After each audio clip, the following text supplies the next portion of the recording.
ખાસ કરીને આ પ્રેસ વાર્તાનો મુદ્દો એ છે કે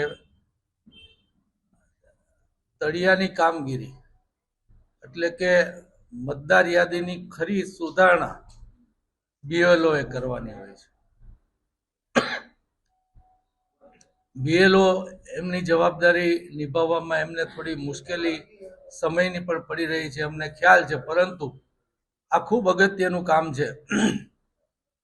એટલે એમને હું વિનંતી કરીશ કે મહેરબાની કરી અને વાસ્તવિક મતદાર યાદી બને તેવું કરવા માટે સૌ BLOને હું વિનંતી કરું છું. હું કલેક્ટરને અને આ ચૂંટણી પંચને કહેવા માંગુ છું કે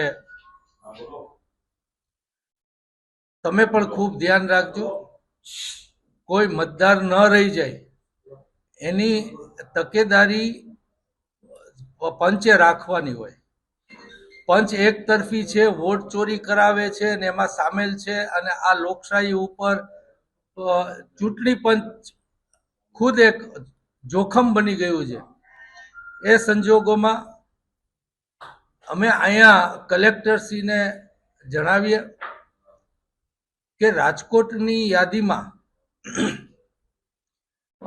કોઈ બેદરકારી કરવામાં ન આવે, કલેક્ટરની કોઈ ગેરસૂચના BLOને ન મળે, વાયા કે સીધા, અને છેલ્લે BLOનો ભોગ ન લેવાય એનો ખ્યાલ રાખજો. આની આખરી યાદી બહાર પડ્યા પછી લગભગ 1 મહિનાનો સમય એ નવી યાદીને તપાસવા માટેનો છે.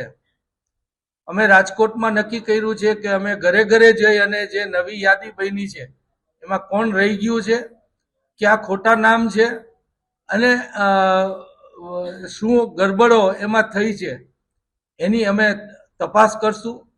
અને જરૂર પડે તો આ ખોટી કામગીરી થઈ હોય તો એ બાબતે કોર્ટના દરવાજા કે ચૂંટણી પંચના દરવાજા ખખડાવવામાં કાંઈ બાકી નહીં રાખીએ. એટલે ફરીથી કલેક્ટરને હું જાણ કરું છું કે તમારા BLOનો ભોગ ન લેવાઈ જાય, કેમ કે ભૂલ છેલ્લે તમે એની ઉપર નાખશો. જેમ ભાજપની ટેવ છે કે હરેક વસ્તુ જે તે ઓફિસર ઉપર નાખી અને એને જેલ ભેગા કરવા, એ પ્રકારે કોઈ BLOની નોકરી આનાથી ન જાય એવી રીતના એ લોકો પાસે કામગીરી કરાવજો. હમણાં જિલ્લા પંચાયત અને મહાનગરોની ચૂંટણીઓ આવી રહી છે, અને ચૂંટણી આવે એ પેલા ભાજપ એની ગડબડી ગોઠવી લેવા માટે આજે SIRમાં ઉતાવળ કરી રહ્યા છે. તમે કીધું એમ BLOએ આપઘાત કર્યો, સ્વાભાવિક છે.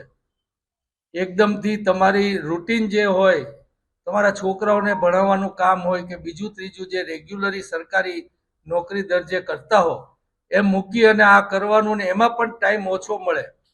ખરા અર્થમાં ખરી મતદાર યાદી બનાવવી હોય તો BLOને કમસે કમ 2 થી 3 મહિના એક બૂથ માટે મળે તો એ માણસ ક્યાં છે, શું છે, કેમ છે, નથી, એના કાગળિયા ભેગા કરાવવાનું.